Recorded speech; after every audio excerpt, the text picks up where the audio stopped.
Welcome to the Science of Good, where we sit down with cause leaders who are disrupting the status quo, tackling our toughest societal problems, and seeking better ways to spark change. Hey, Rashonda. So today we're going to share what we learned from Gelasia Croom from Prevent Child Abuse America.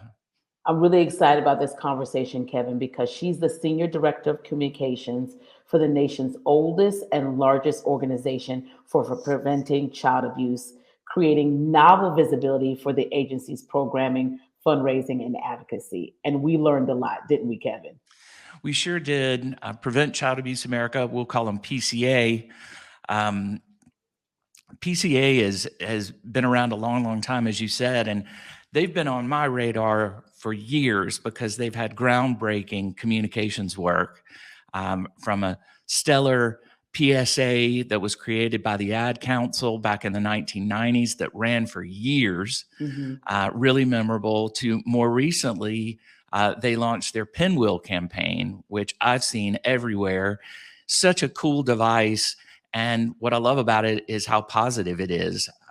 They've done some work to reframe the issue of child abuse, and Gelasia talks about that. It's really fascinating, and I think it's so pertinent to our listeners because all of us in this business are trying to break free of tropes and stereotypes that aren't productive because they paint the picture of a problem we can't solve. And our problems are solvable. So I'm excited to learn more from Gelasia. So let's let it roll. It's so nice to have you with us, Gelasia. I love the mission and the fact that your approach is informed by science. A big part of your work is based on adverse childhood experiences, or ACEs. Can you tell us a little bit more about ACEs and the research that supported it? I sure can. First of all, thank you so much for having me on. This is definitely a space that over the last 25 years has been emerging as an emergent type of science, right? So for the last 10 years, our CEO and president, Dr. Melissa Merrick, studied, at the Centers for Disease Control as a head researcher for ACEs work. And so that effort, we are so grateful to have her as our leader because that is the work that has really been a guiding light for us. So ACEs, or adverse childhood experiences, as you mentioned, are any sort of negative experiences that children up until the age 18 experience, right? So that could include, intimate partner violence. It could include, sexual abuse or assault. It could include the incarceration or the loss of a parent. It could be a range of things that during these formative years, we call this brain science, right? That kind of inform how a young person moves in the world and what their experiences are. And so if they do, unfortunately, experience these events, then unfortunately, as they get older and turn into adults, there's often this kind of residual effect that affects our mental health. It affects our ability to socialize in particular ways, whether it's in the workspace or, more socially. We also now have, online, so there's so many different ways that we can see this disrupt a young person's life as they move into adulthood. So the science that we're looking at now and where PCA America is going is really to be informed, yes, by ACEs, but also how it's mitigated by positive childhood experiences, right? So we can look at ACEs and say, well, of US adults, 60% have experienced these negative things, right? But we also know now through emerging science that positive experiences like loving and nurturing homes, just even speaking and reading to a child, just ensuring that they know that they have a stable household and food to eat and, some of those basic things. And you're sitting around the table as a family. Those are called positive experiences.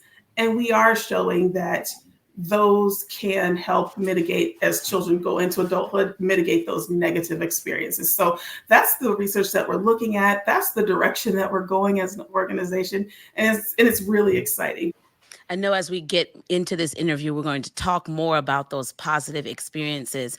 I noticed a slogan on your website that says, because childhood lasts a lifetime. That illustrates the concept of ACEs, doesn't it? It really does. It really does. And so again, if we look at these unfortunate incidents that happen with young people, right? And again, multiple of these ACEs are impacting people. It's not just typically one. Most people experience up to 4, if not more, of these experiences. And yes, that slogan, because childhood lasts a lifetime, when we first began, if we're looking back in the 70s when we first started, it was really along those lines of those other types of PSAs or conversations that were being had, like, oh, this is going to hurt you. This is going to negatively impact you for the rest of your life. But again, now it's time to start moving away from that and saying, well, what would happen if we showed this child love? What would happen then for the rest of this child's life? And how would it impact, when they become parents? So those are some of the positive tools so that we can turn that because childhood lasts a lifetime slogan into something that's very positive so that there is hope for the future. That's really the goal with that tagline.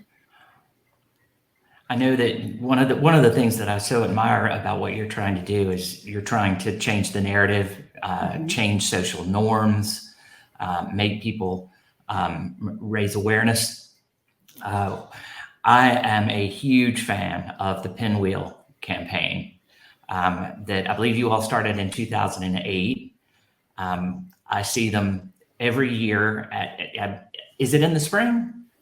In the spring. That's right. That's right. You got it. I see them every year. They haven't popped up just yet. But there are 2 locations that I pass by on my way home from work. And I see the Pinwheels every year and I admire them. And I think that's just so smart. I've heard from a lot of nonprofits that are prevention based, that they have difficulty raising money. Donors like to intervene after a crisis. And I suspect that the Pinwheels campaign is such a great way to take something that is often overlooked, often invisible, making it highly visible, creating that awareness, but the Pinwheels themselves are just such a positive thing. Was that part of changing the narrative? Can you talk a little bit more about Pinwheels and where that came from? Absolutely. You're right. It was 2008 when that campaign began. First of all, shout out to the South Carolina chapter, the Children's Trust, which is the PCA South Carolina chapter. They do an incredible job, as do all of our chapters, in promoting the Pinwheel campaign. And so if you think about it, you think about a pinwheel, doesn't it give you, that lightness? It's supposed to make you feel like that whimsy, that childhood is supposed to be about, right? The joy of just being carefree and being able to just being a child, right? So much good resources and information Gelasia shared with us. And Kevin, one of the things that I love about our conversation with her is how she's used research and data really to reshape the narrative about how people look at child abuse. Yeah, it lends a lot of credibility to the work that they're doing. They have a Healthy Families America program that is intervening and doing a lot of prevention work. But the data, I think they have 6 researchers on staff, and not everyone out there has those kinds of resources. But it does point out how important it is to make the most of what you have, to try and measure things, because data can be essential in redefining narratives around the issue. So, for example, Healthy Families America has been responsible for helping reduce domestic violence that leads to child abuse by up to 30%. So measuring those things certainly gives an opportunity to change the dialogue. Kevin, would you say that this is really a great example of how you marry data with storytelling or data with your communications? That it doesn't just sit in a folder somewhere, but you actually put to use the data that you've received? Rashonda, what's so interesting is in hearing conversations that you and Gelasia had before our interview. You chatted with her and recorded it. I listened to it. The stereotype of the angry father that's coming home, and that's drunk, that's abusive. While that is certainly a stereotype for a reason, really that's not the most prevalent form of child abuse. More often, it's neglect by circumstances that are often beyond a parent's control.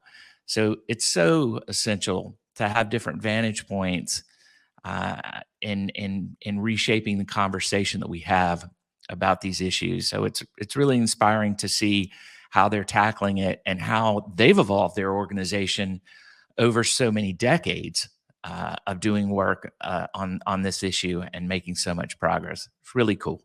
Well, Kevin, that was just one part of the conversation. We're going to continue the dialogue. Let's keep listening.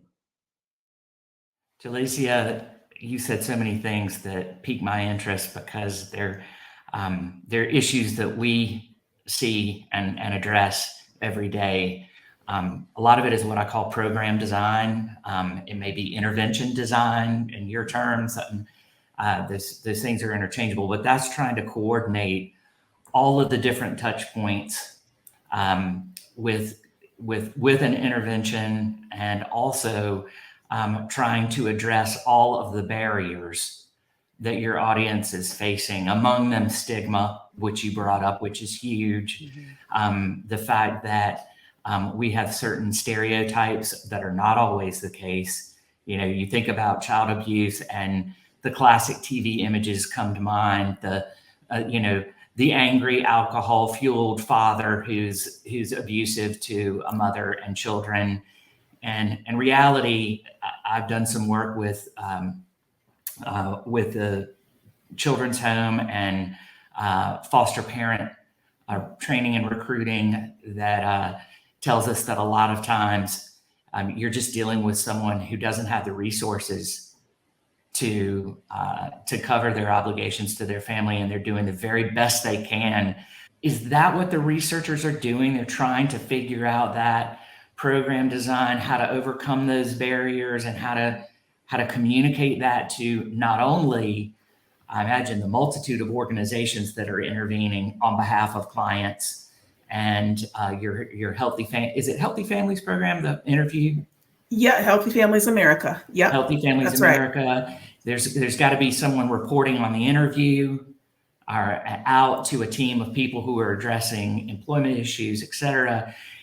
Can you talk a little bit about how that research team operates and how they coordinate some of their efforts? I just find that so fascinating, and I love the fact that you all have the resources to do all of this research, because it means that your program is so well informed. And I know a lot of nonprofits struggle with that.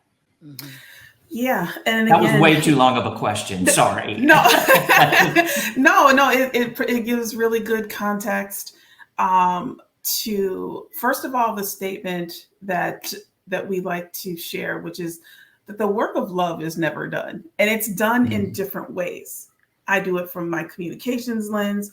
You got the researchers over here doing their work of love through their talents and connecting dots to those barriers that families often feel. And then, as you said, that is exactly what is informing our next steps, right? So if we find out that the outcomes for Healthy Families America, one of the outcomes is a decrease in intimate partner violence by up to 30%. So if we know that and we're tracking that, that's what our researchers are doing. They're tracking and monitoring to see how these programs actually export, right, in the lives of these families. So if we know that IPV is clearly a barrier to having a healthy, stable, nurturing, loving, loyal family network, then those are some of the things that we're going to drill down on based on what state they're in, what the overarching laws are in a particular state. So by having these data points, we can more accurately target the issue. We can be more succinct when it comes to those public awareness messages. We can be more intentional when we are going to going to the Hill, right, or going to Springfield or wherever state, so we can actually have those data points to go to those lawmakers and say, did you know that if we have the resources, if we have the public policy to support some of these programs, then once again, we can get to these families and support them before. And the narrative now is less of the let me get them away from this parent, but it's a partnership between that foster family and then that biological parent or grandparent or whoever, right? So that's really what the conversation shift really has been. And that's, again, a little bit further downstream, but super important, especially when you think about the range of families that we have. Not all families are mom, dad, it's grandma, it's auntie, it is the kinship relationship as well too. Yeah. I love that language, centering families, and it reminds me, it's been several years ago, but I did a poverty simulation experiment. I don't know if you all have ever been through that, but it was so eye-opening because you thought, I'm smart enough to not find myself in a situation where I can't support my family. And when you're given all of the decisions in that decision matrix you mentioned, with the limitations you have, you find out that you can't overcome it. It's a situation you cannot win without assistance. That's right.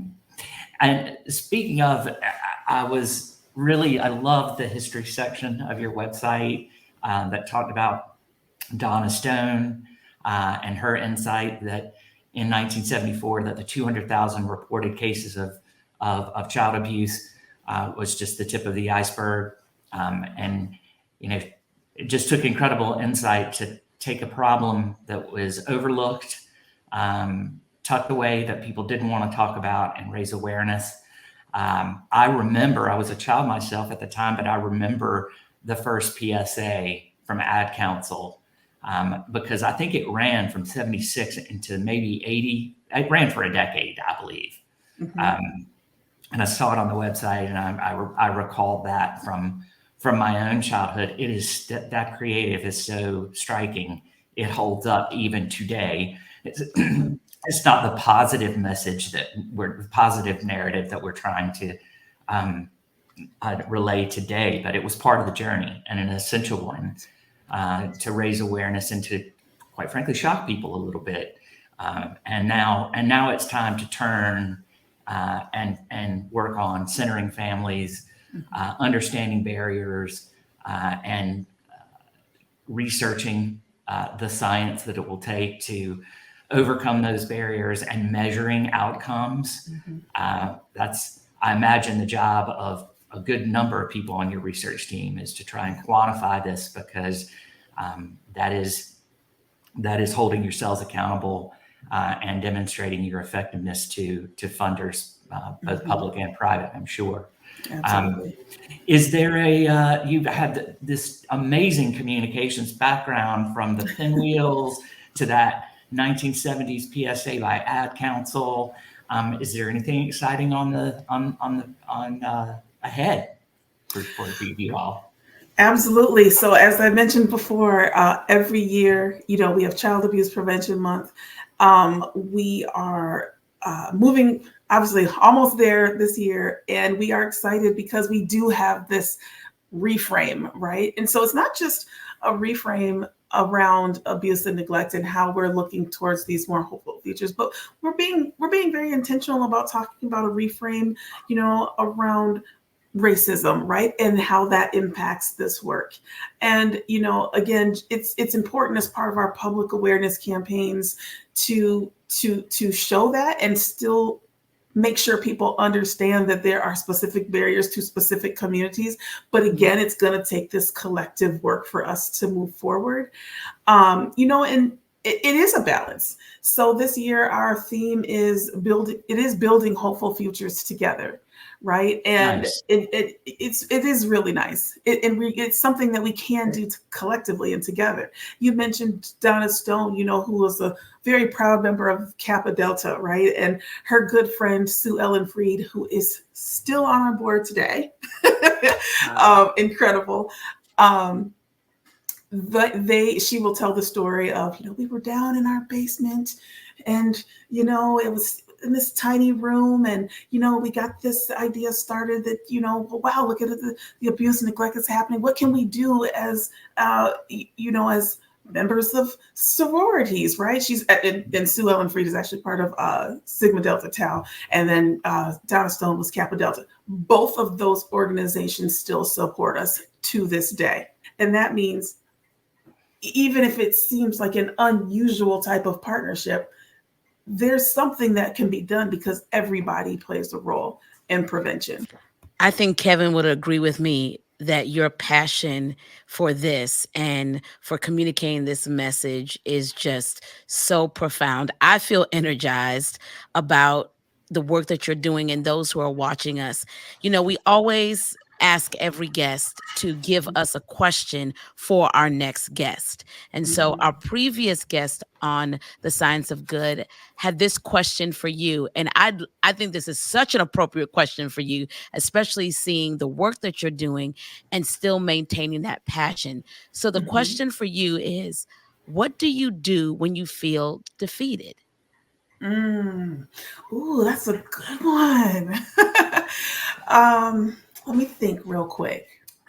I can say along my journey, I've had some moments where I've felt defeated, where you hear the news, try not to listen to the news, and as communications folks, we have to, you hear the news and you're like, oh man, that's not what we want to hear. That's, I don't want my kids hearing about this stuff happening here in Chicago. I don't want them hearing about this war that's happening. I don't want to, so sometimes I do feel defeated, like, oh, I'm just one person and just one small organization.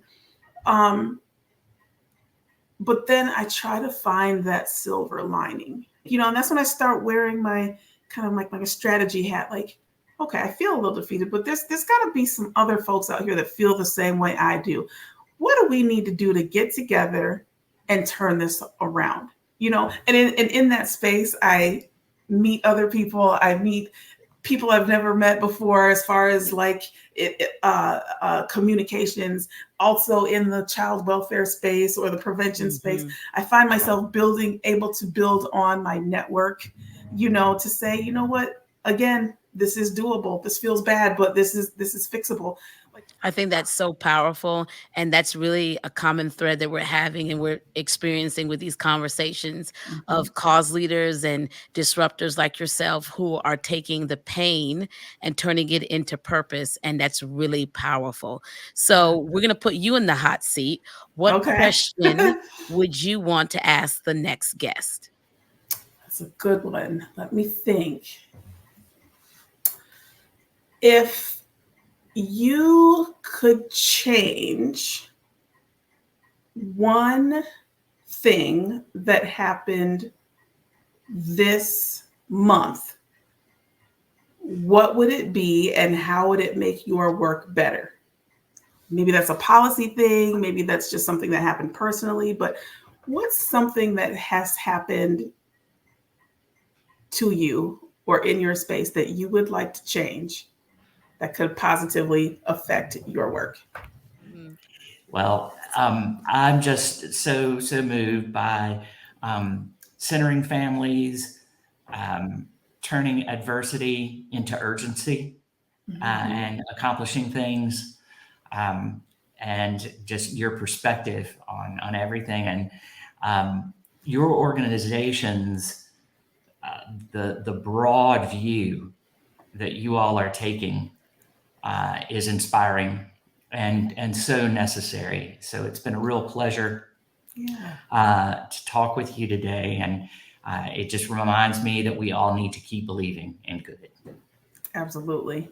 Absolutely. Thank you so much, both of you, for hosting this, for doing this work, first of all. and shining a light on people that are really, really passionate about, making things better for just our fellow humans. And so I really so grateful to both of you. The Science of Good interviews support the work of For Goodness Sakes, a communications firm that uses behavioral change principles to help nonprofits and government agencies advance social causes. Learn more at fgsakes.com.